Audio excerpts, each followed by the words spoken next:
Bank IQ में आपका स्वागत है। आज की इस वीडियो के माध्यम से हम इंग्लिश सीरीज़ को आगे बढ़ाते हुए रीडिंग कॉम्प्रिहेंशन को प्रिपेयर करने के 11 तरीकों को देखेंगे।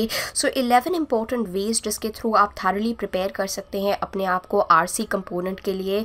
आरसी कंपोनेंट बहुत ही ज़्यादा स्कोरिंग हो सकता है अगर आप प्रॉपरली इसके लिए तैयारी कर रहे हैं, रेगुलरिटी बरता रहे हैं और डेफिनेटली 1 से 3 passages on a daily basis solve करने की कोशिश कर रहे हैं जब आप एग्ज़ाम से कुछ दिन दूर है। एंड ऑफ कोर्स जब बहुत ही कम डेज रह गए हैं या may be you just 30 days away from the exam, then definitely you should focus on practicing at least 2 passages on a daily basis। और सिर्फ पैसेजेस को सॉल्व नहीं करना है, आपने इंश्योर करना है कि आप एनालाइज कर रहे हैं कि कहाँ गलतियाँ हो रही हैं, क्या चीज़ नहीं समझ में आ रहा है, वो भी इम्पॉर्टेंट हो जाता है। सबसे पहली चीज़ जो आपको ध्यान रखनी है रीडिंग कॉम्प्रिहेंशन को इम्प्रूव करने के लिए, जितना ज़्यादा हो सके आपने अपने पूरे के पूरे बैकग्राउंड को ब्रॉड बनाना है। ऐसा नहीं होना चाहिए कि आपने बहुत ज़्यादा फ़िलोसफिकल एसेज को प्रैक्टिस किया है कि अगर साइंस से रिलेटेड कोई ऐसे आ रहा है तो आप उसे सॉल्व नहीं कर पा रहे हैं, या ऐसा नहीं होना चाहिए कि आपने साइंस के रिलेटेड बहुत पैसेजेस सॉल्व कर दिए हैं क्योंकि आपकी रुचि है उसके अंदर, और कोई भी चीज़ जो इकोनॉमिक फ्रंट से आ रही है या सोशियो पॉलिटिकल फ्रंट से आ रही है आपकी उसमें आपको वो पढ़ने की रुचि नहीं है, दिलचस्पी नहीं है, तो इसीलिए आप उस पर्टिकुलर पैसेज को ठीक तरह से पढ़ते भी नहीं हैं, सॉल्व भी नहीं कर रहे हैं और ऑटोमेटिकली उससे डर रहे हैं। तो जितना ज़्यादा हो सके जो फर्स्ट इंपॉर्टेंट स्ट्रैटेजी है आपने डेवलप करना है एक broad background.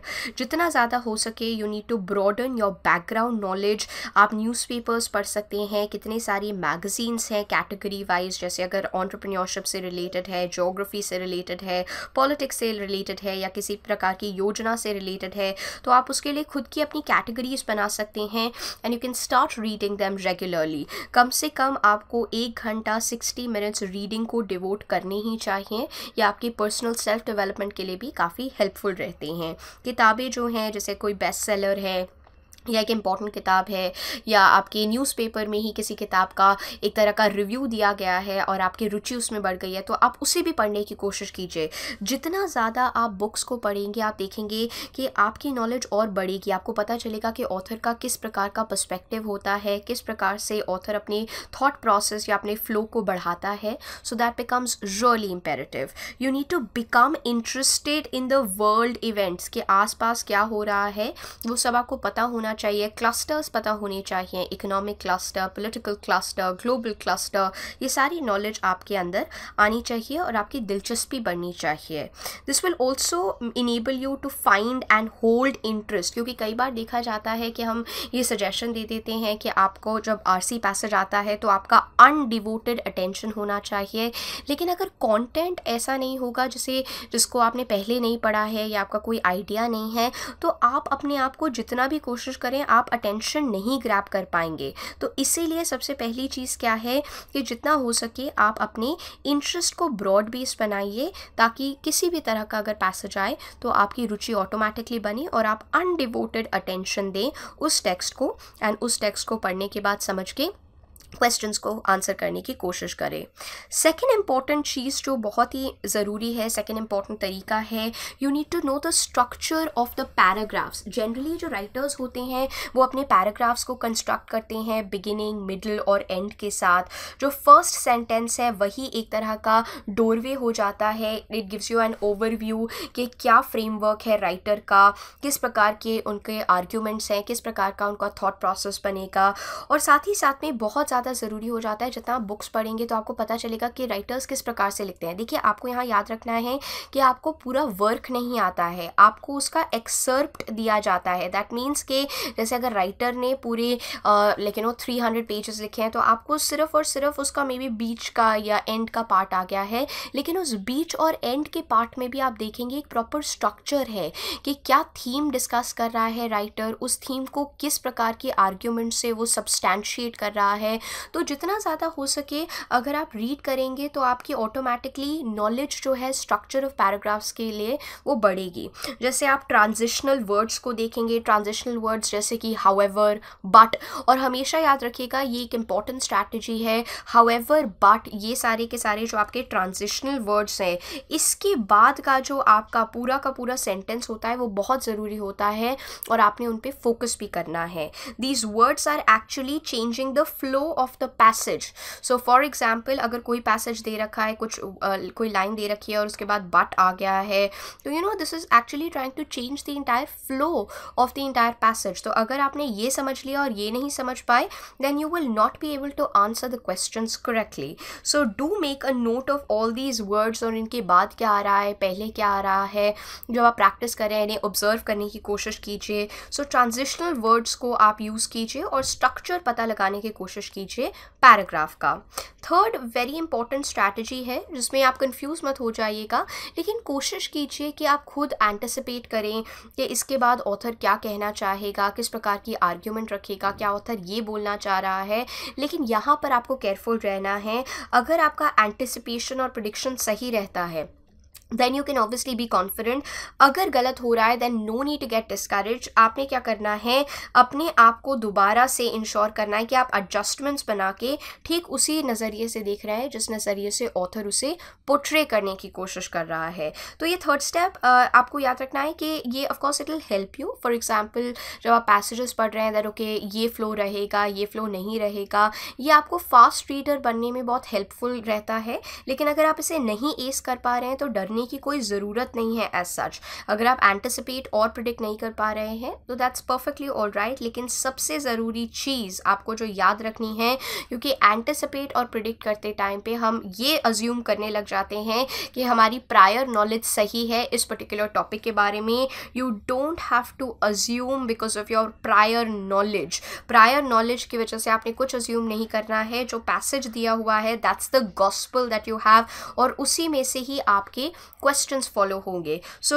don't let your prior knowledge blanket what is written in the passage, right? That's very important क्योंकि आपके जो reading comprehension के questions होंगे they will strictly be based on the information that is given within the passage, right? So therefore you are not supposed to be assuming anything क्योंकि वो कहीं ना कहीं आपको गलत answers choose करने पे मजबूर करेगा। ये हम practice जब करेंगे तो ये वाली trick आपको और अच्छी तरह से समझ में आएगी।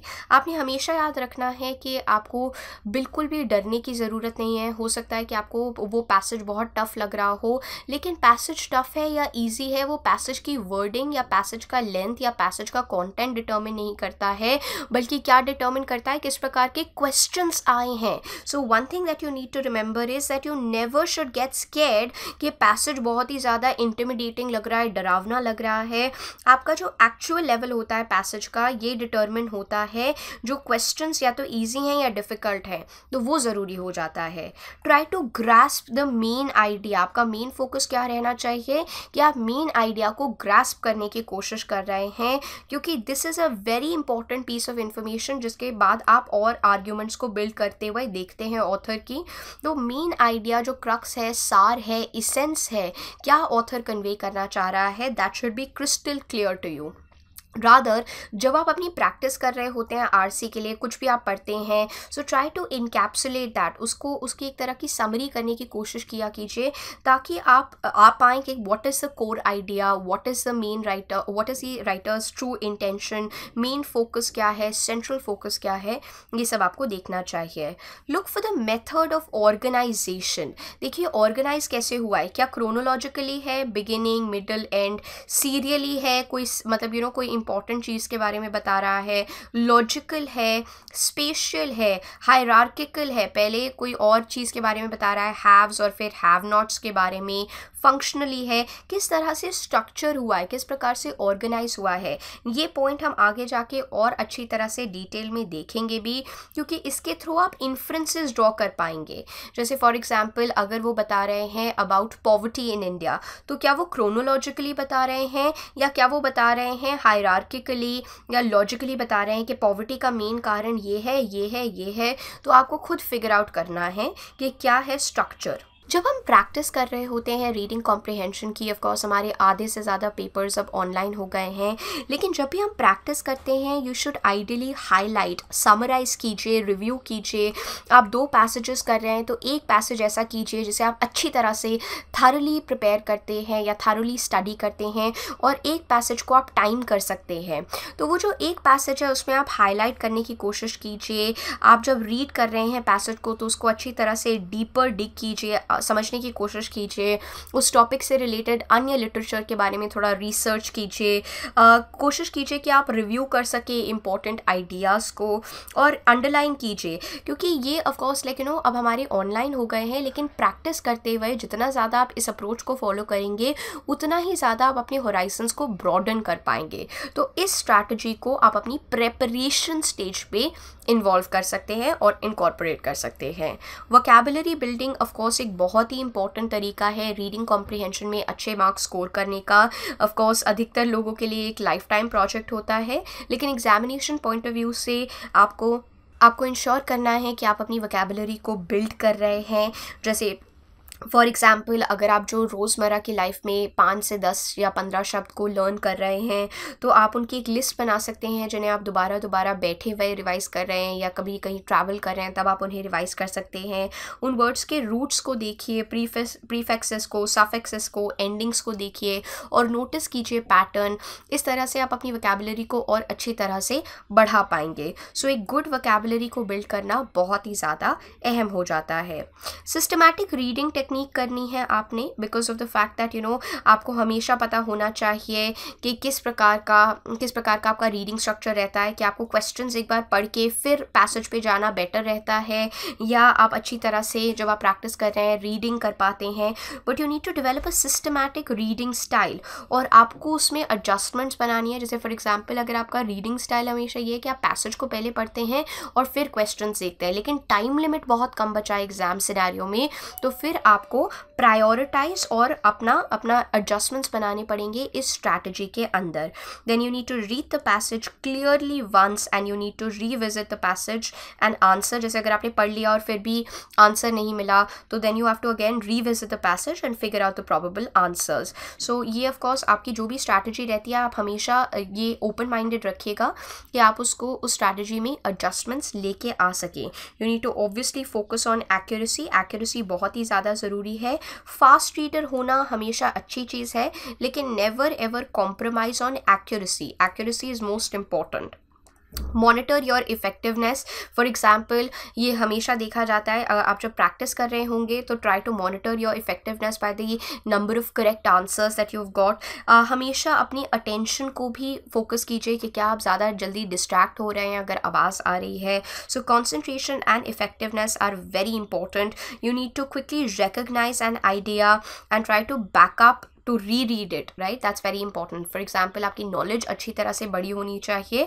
You need to also monitor your effectiveness, efficiency, कितने questions आप answer कर पा रहे हैं, कितने questions आप नहीं कर पाते हैं, कौन से questions पे आप अटक रहे हैं। For example, main theme या specific questions या vocab आप कर पाते हैं, लेकिन inference based questions नहीं कर पाते हैं, तो कोशिश कीजिए उन्हें practice करने की, trend देखिए। So you need to try and analyze and monitor your effectiveness. That's very important. So here we have looked at 11 ways जिसके थ्रू आप अपनी प्रेपरेशन को बढ़ा सकते हैं रीडिंग कॉम्प्रिहेंशन में। आने वाली वीडियोस में हम कुछ पैसेजेस को प्रैक्टिस करेंगे जिसके थ्रू ये टेक्निक्स और भी अच्छी तरह से क्लियर हो जाएंगी। आप मुझसे इंस्टाग्राम पे कनेक्ट कर सकते हैं नीजा रहेजा के नाम से, और साथ ही साथ में जुड़ के अगर कोई भी डाउट्स हैं तो आप उसे कमेंट सेक्शन में मेंशन कर सकते हैं।